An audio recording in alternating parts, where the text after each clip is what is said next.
Hey guys, welcome to my channel. My name is Cecy and in today's video I'm going to tell you the story of why I left Thailand. If you haven't seen my last video, I did an overview of my internship talking about the context, why I went to Thailand, how I decided to make an internship and things like that, but I didn't tell you all of the story of why I ended up leaving Thailand. Again, if you haven't seen for a while, you don't know me from before, I have to tell you and give you a reminder that I was meant to be a full year in Thailand and I cut it my internship short so that I could start traveling Southeast Asia. Now, obviously that is a nice idea, it's very romanticized to quit and go travel, but I didn't quit just because of that, and I'm gonna tell you the story of why I did in this video. So I'm gonna pick up on where I left in last week's video, and that is the accommodation. So obviously the accommodation is not the reason why I quit it, but this is to give you an overview so that you understand kind of the workplace and the work environment, and then you would better understand the situation that I found myself in. So the accommodation was a very simple one. It was literally across the street from the place that I had to work in. So this obviously was great because I didn't have to spend any money or time on transport to go to my workplace. But it would then become something that was in between me and my life, because when the workload in the shift started to, increase and things like that, there was days that I didn't leave my area, so you literally live in front of your workplace, and you also get most of your meals from the workplace or at the time of the workplace, so you don't really need to leave the place. And this, again, it was nice when you want to plan and just stay at home and not do much, but when this becomes your life, it's a little bit more difficult. Having to get out of your apartment and do whatever, going out in the night or in the day, meeting with your friends, buying something, eating food from the canteen, or even go to do your laundry, you were very likely to find yourself and get across some of your coworkers. And this is fine because most of the time we were just very, very chill with each other, some of them really, really good friends, so it's not a big deal. But then you also see, everybody, the supervisors, your co-workers on the same level, the people that work in different areas, the people over you, the manager, everything. So this is not bad, but every single time you wanted to go out, very chill, you just wake up on your day off or something, you haven't, even brush your hair or anything, and you have to be careful because you would see anybody just getting out of your apartment. So again, no big deal if they're your friends, it's great. We even took the time because we live so close. And this is not only me, by the way. A lot of girls that I was working with were also living in the apartment, because the apartments that the apartment that I lived in was in a building that was just for girls. So the girls in the reception and other areas of the hotel were living in the same building that I was. And even, for example, a Filipino friend that also was in reception was living in the hostel of the same company. And other people in general working in the hotel were living either in the hotel as long-term guests in the apartments, or this friend, for example, in the hostel. So not much privacy between the staff.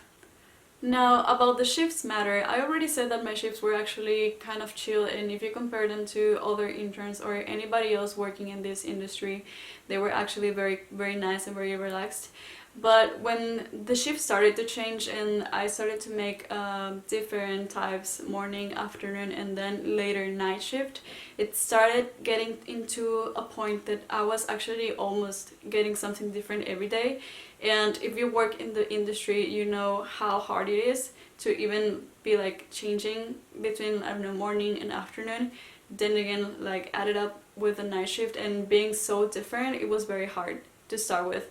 Even though I already mentioned my workplace was so near, so I didn't have to spend any time on transport and things like that, I still got to the point that I was just, I didn't have time for anything, and I just went to work, from work to sleep, and from sleep to work. And when you got the night shift, you always got a day off after, so that you could, recover, whatever. But, again, as any worker in general, but especially for interns, you're always looking forward for your days off, and those days completely stopped counting as days off because it was a day of sleeping and just not doing anything because you were dead. It became basically a sleep and recovery day instead of a day off. My body was definitely having a hard time adjusting to this constant change, and it definitely took me to a point that I changed from being this, excited intern trying to discover a new city to being a complete zombie, just going to sleep and work and going to sleep and work and being just, non-existent in none other areas out of my life. And believe me, I was always aware and very mindful of the fact that I'm in an internship and you travel so far and you make a commitment with a company so that you work, and that's something that I would tell you if you're planning to do an internship. Be mindful of that. It's not just going to a new city and everything excited. Obviously I was excited for it, everybody would be, but I was very mindful. I consider myself being very responsible, and I was always putting my work on top, but it was really going from one extreme to the other. So in general, you have to balance your internship, your working, you have to prioritize your job. But it really got to a point that I didn't have time to do anything, and if I had time, I was too exhausted to even try. This was especially difficult for me, not because I wanted to go out and party all night and meet friends and whatever, but because I'm a very project and goal-driven person. So I had some projects that I wanted to do from a long time, personal projects, but because I was in university, I didn't have time for it. And then I came to Thailand. I know I have to have a job, but I just want to have a little bit of time to be on my room and work on my personal projects, and I didn't even have the energy or time to do that anymore. So I stopped being able to socialize with people that I met and friends before the months prior, and also do my own things even in my room. So it really left me just very isolated and, quite frankly, a little bit depressed. So it wasn't the hardships or the lack of privacy, not even the isolation or the slight depression, that it actually affected me, but I wouldn't resign for that. There were some issues between the people in charge, and I'm not gonna talk about other people's issues here, but it was basically, power issues, power fights, and disagreements that were actually there from the people, basically power issues. It was something that was there from years ago. It was not something that started happening when I was there, but what actually started happening on my period of time that led to the actual bad part of the story that led me to resigning was basically that the supervisor that we had before, which she actually had issues on her own with the same people not the same people in the company, but it was like a fight between a lot of people. There was like this side of the company people that were fighting with this side for the power of making decisions or leading the company or something like that. The point being, this girl has had her troubles, but she was already established, and like everybody was kind of already adapted to the way that she worked. But then she resigned and they brought a new girl. So again, I'm not gonna talk too much into detail, but she was basically not appropriate for the job. The shifts as well, at the beginning they were justified. We could tell that there was a lot of people and the hotel was very busy, so we needed to make the best out of the people that were there. Also, some people that were there for a long time, so they were the ones that knew about the system, started to resign. They were bored, or they were tired in general, so they resigned, and it led to the people remaining in the hotel in charge, and people kept resigning, and they kept bringing new staff, and we had new staff every few weeks at some point. And the seniors had to, take care of the staff, trying to train them, and at the same time this new supervisor didn't know what she was doing. She was expecting us to know everything and to direct basically the new staff. And I think by this time that I was in the company, I should have known more than I knew. But I would tell you, nobody in that company ever had any type of actual trainee, program or anything. Even the ones that knew it all or knew the most, they didn't got any type of training. And quite honestly, the ones that knew the most, they knew because they were coming from a different hotel. But this hotel, I don't want to talk bad about the hotel per se, because quite honestly, the owner is a quite very nice person, and my manager at the moment, he was very nice. But it has some issues to make it like official.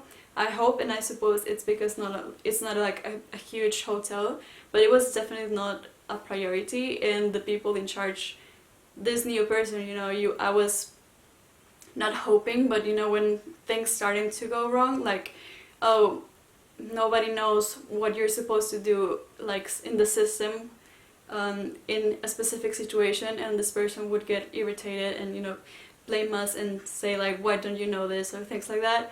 But we weren't trained to start with, so you just know what you just know about the system and about the situations if they come to you. So if you never experienced something, then you wouldn't know how to fix it, and nobody would tell you. Even you would say, well, you ask, you investigate, whatever. The system that we were using, guys, it was like one of, I don't want to talk bad or anything, it was very cheap. It was a very cheap system. It's not like Opera or things like that are well-known hotel systems. It was a cheap system. I make my research and I wouldn't find anything about the system. So these people wouldn't tell me how it worked, because they were too proud.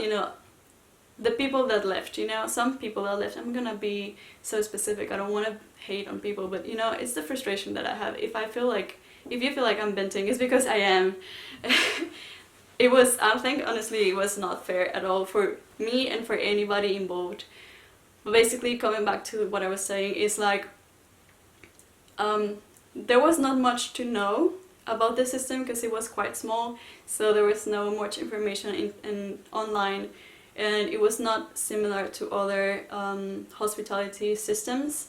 And the people that were there before, they knew about the system because they worked it out and they learned it themselves. And I mean, props to them or whatever. But because there were so many like power fights, they wanted to have their pride and be like, oh, I'm the one that knows about the system and you cannot do anything without me and things like that. So, good for them. Good that they work it out. But like, I'm just here to do my job. I don't want anybody's power. I don't want trouble or anything. But I'm not being told what to do properly. And then when this new person arrived, she just started to panic, because there was so much pressure on her. As if you see things from her side, you would be like, oh, poor her, she had to she had her own situations going, and there was so much pressure on her for the position and stuff. But I would definitely, like, in my opinion, if you do something and you don't know what you're doing, because that's the way life treats you and you're just reacting and you haven't realized how you act, it's like, okay, it's not good, but you would realize on time, but like, okay, this is the first time you experience it, so okay. But like, there were it's just difficult. And she knew what was going on. She started just doing stuff that you would say like, this is on purpose. It's not, there's no way that she doesn't know what she's doing, in the sense of how she was starting to treat people. And I'm just gonna be honest without going into detail. She would literally expect us to know everything. If we didn't know, she would be like trying to humiliate us and blame us for every mistake in the system or every mistake on any matter, and quite frankly started to humiliate us to protect herself basically, because the superiors over her were looking at her and she wanted to, you know, show that she could be, I don't know, like that she could, you know, organize us, I don't know, to be, yeah, I don't know how to call this. I suppose she just thought she had to be hard on people so that she could show that she would, I suppose she wanted to be respected or something, but she definitely did it the whole wrong way. And everybody else was already, you know, like the seniors, the new staff, everybody was so uncomfortable. This person affected even other areas of the workplace, restaurant, the housekeeping and everything. Nobody liked her. What I know until now, what I've heard last is that actually, like, again, I don't want to talk about other people's, you know, issues or what they ended up doing or whatever, but my manager ended up resigning as well. They brought a new manager, and this person literally, I've been told, obviously I wasn't there already, but the new manager was like, you have a problem. He was just like, I don't know what he said to her, but basically I've heard that he was literally telling her, you know, like, you're gonna be fired. You're not good for this job, and, you know, like, you're just messing things around. So I think actually I kind of had something scripted to tell you more like detail and stuff. Not detail, but, you know, like more, but, you know, the venting comes, and I just think it's more natural, and I honestly feel a little bit uncomfortable sharing it because I know, you know, trouble and things. I don't want to have anybody coming at me or whatever. I'm just telling my story and why I resigned. I know there's a lot of issues that happen in a lot of companies, and there's some people that want to stand that, you know, like, I knew somebody that had to pay for their school still so they couldn't resign, or some people that had their other plans, so they didn't want to, you know, start over and leave Thailand because they had to look for a visa in some other place or whatever. It's difficult, the situation, but for me it's not fair. It's honestly like, it's just, I'm not gonna let anybody humiliate me and try to get over me, because, you know, we're humans. I know some people would say, oh, you had a job, you know, like, be grateful or whatever, but I think, you know, you have a life, so be grateful of your life, and just don't let people treat you like shit. That's all I have to say. And I just, honestly, it didn't hurt me, it just, like, frustrated me that things were happening and nobody was, like, carrying on doing anything. So again, as I said in the other video, it just led to a point that I realized, you know, I don't really need the money, I'm fine right now, and I already finished school, so I don't need to prove my internship hours to anybody, and I'm in a different country. Like, I already had the plan to, after the year internship, go travel, and I met my boyfriend Jono, so I just decided that I wouldn't stand that anymore. I didn't flew all the way from Mexico to Thailand and to, you know, just put up somebody else's problem, you know, this woman's crisis and you know, lack of integrity, and these other people, you know, power fights and stuff. So I just thought, like, you know, I came from Mexico here to learn about my career, about this workplace, and to do different things, and it just didn't live up to the expectation. And on top of that, those issues were happening, and this person trying to make people feel like less because she wanted to impress somebody or something. So no, baby, I'm not going to be there. And yeah, I hope it wasn't like super venting and it wasn't that uncomfortable to you, or it wasn't, you know, weird or something. And I hope you enjoyed this video and the story time kind of thing. Thank you so much for watching, and I'll see you next time. Don't forget to subscribe, like, comment, anything you want. And yeah, tell me please if you've been in any situation like this. What do you think about my situation? Do you think it's fair? Do you think you should like just stay there and, you know, wait for things to like clear up or anything? Please let me know and comment your stories down there. I would be interested to hear if I'm not the only one that has crazy stories in the workplace, because I actually have quite a few. My working time hasn't been that lucky, but yeah, thank you so much for watching, guys, and I'll see you next time.